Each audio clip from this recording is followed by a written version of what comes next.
It's your girl Diamond Drip, bringing you the insights and strategy you need in 15 minutes or less.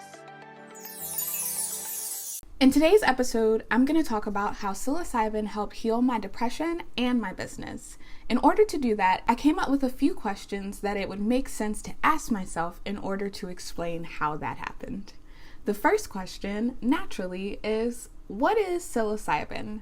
Psilocybin is the active component in magic mushrooms, and when you ingest psilocybin by way of mushrooms, your body goes through the process of converting the psilocybin into psilocin, and that's what causes all of those groovy brain effects that we think of when we hear that someone is on shrooms. Why was this a fit for me?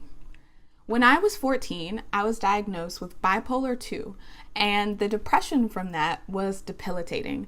I was even hospitalized for suicidal attempts during my teen years. As I grew up and became an adult, especially once I had my daughter, I began to trade out these active suicidal thoughts with passive ones, unbeknownst to me until, of course, the trial. Part of the qualification for the trial that I went through that I attribute as having healed my depression, the qualification criteria was to not have had relief from your depression for over 2 months. For as long as I could remember, there was never a period of 2 months that I was happy, even a month that I was happy without something coming in and I guess stealing my joy in a way. Another reason why the psilocybin was a good fit for me was because I was very much type A perfectionist. I say now that I'm a recovering perfectionist, but back then it was really bad. And then the last piece was that I held on to a lot. I had to go through child and family services as a teen because I was taken away from my mom's care due to child abuse and neglect. Suffices to say that all of the things that came with that journey held me back, and I held on to a lot of it, and well, that held me back. The next natural question after why was it a fit for me, I thought would be, what did it help me do? Psilocybin helped me lift the weight that I was feeling from my depression. I oftentimes paint the image of walking around all the time before the trial with a dark, heavy cloud, just kind of gloomy. It wasn't raining. I wasn't always miserable, but it was always kind of there blocking my sunlight. And what the trial did for me, what psilocybin did for me, was it removed the cloud. I can see the sunshine now. I can feel the warmth on my face. It's not always cold and dark and lonely. Another piece of that was that the pressure that I was putting on myself, especially having 2 businesses at the time, I saw ways to actually lift the pressure and give myself a little more self-grace and self-compassion. And then the last big thing that it did for me, and this is where the business part comes in, is it helped me to see my life in this bird's eye view. And it also helped me to see my business, or at the time, businesses, in this bird's eye view. And that for me was so clarifying, seeing what I look like from the outside, literally trying to put time into my business, energy into my business, so that I could earn the time to spend with my kid, but all the while telling my kid and my family that I can't spend time with them because I'm building the business. See the trap I was falling into? The bird's eye view helped me see this clearly. It helped me see my own pain points. It helped me see, especially with the way that psilocybin helps you create new ideas, connect new neural pathways in that way. It helped me to think of ideas on how I could, from this bird's eye view, correct the things that I was, in essence, doing wrong. The next important question that I thought would be important to address is, how do you do it? Typically, there are 2 ways. It is a hero dose or a microdose. During the trial that I participated in, we did what was called a hero dose, which is About 5 grams of magic mushrooms if you had the body of the mushrooms dried and ready for weighing. So that's more of the hero dose, which I like to call the experience dose, because you either have an experience or you don't. And with microdosing, you don't have an experience. You get the benefits of what serotonin does with activating the dormant serotonin receptors, which helps increase mood, but you don't have the visualizations, the hearing things that you normally would if you took what I like to call the experience dose.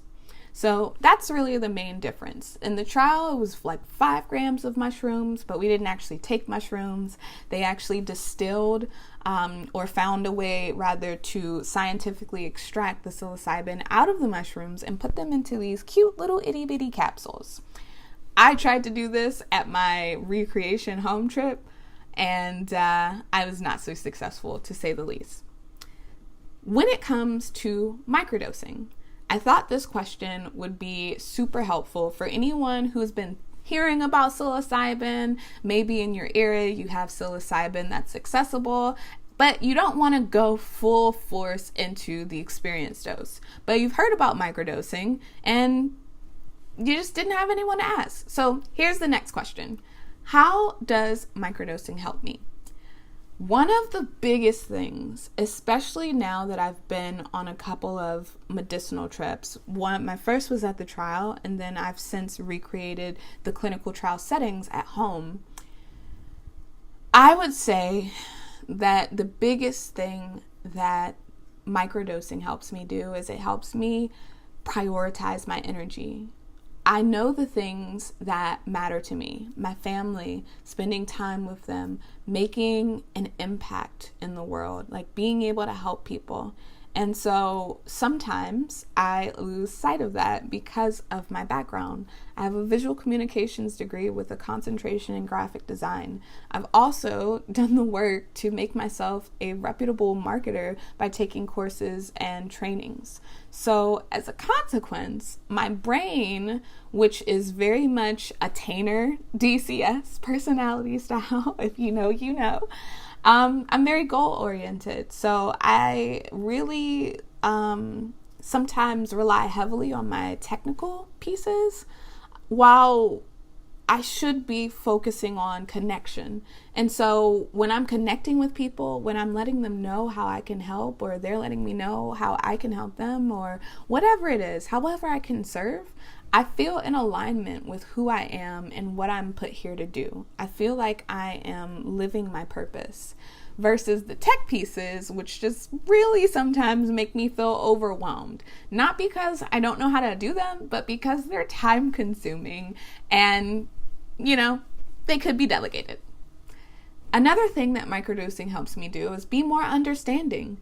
In that scenario, with prioritizing myself, being understanding of me. I had to understand the cycle that I was putting myself through in order to stop it. But what I really mean by be more understanding is be more empathetic. I classically say that I truly believe the world would be a better place if everyone just microdose.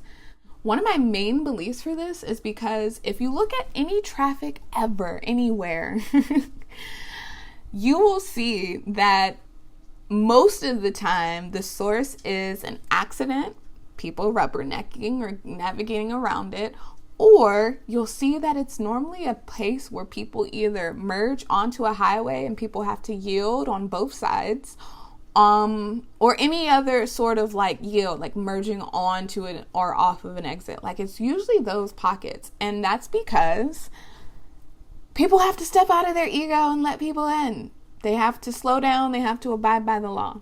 So being more understanding is definitely something that microdosing helps me with. Another thing is that when I go through the experience doses, I oftentimes come out with mantras. They may be simple, but they hit harder on a deeper level. An example of this is the clinical trial mantra that I walked away with, which was basically to go with the flow. Stop being like planner to the T, 24/7. Like it's okay to have a little spontaneity. And even though it was simple, this was something that I really held on to, and I reminded myself in places and moments of overwhelm, and it actually helped. And microdosing helps me hold on to these mantras and the lessons that I learned during my experience trips. And then lastly, I've mentioned it a few times, but it's really important, out of the box ideas. This is super, super crucial for me because I look at different business types like literally all day. So my ability to, come up with different strategies for different industries is imperative, especially for me because I have to figure out how I can market myself to those different industries. So out of the box, the new neural pathways, that's definitely one I have to mention that microdosing helps with. And the reason why I thought that this was a really important episode, one, people are hearing about it more, and I just wanted to be able to be someone who could give you their personal experience on what it's done for them. But unfortunately, psilocybin is illegal on a federal level.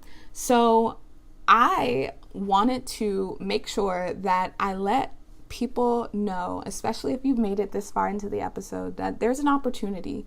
If you do not have psilocybin or access to magic mushrooms, or it's illegal there, because there are some places, like it's been decriminalized, but there are some places where it's still completely illegal, there is hope.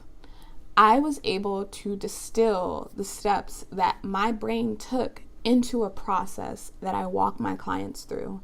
I call it organize, strategize, and mobilize.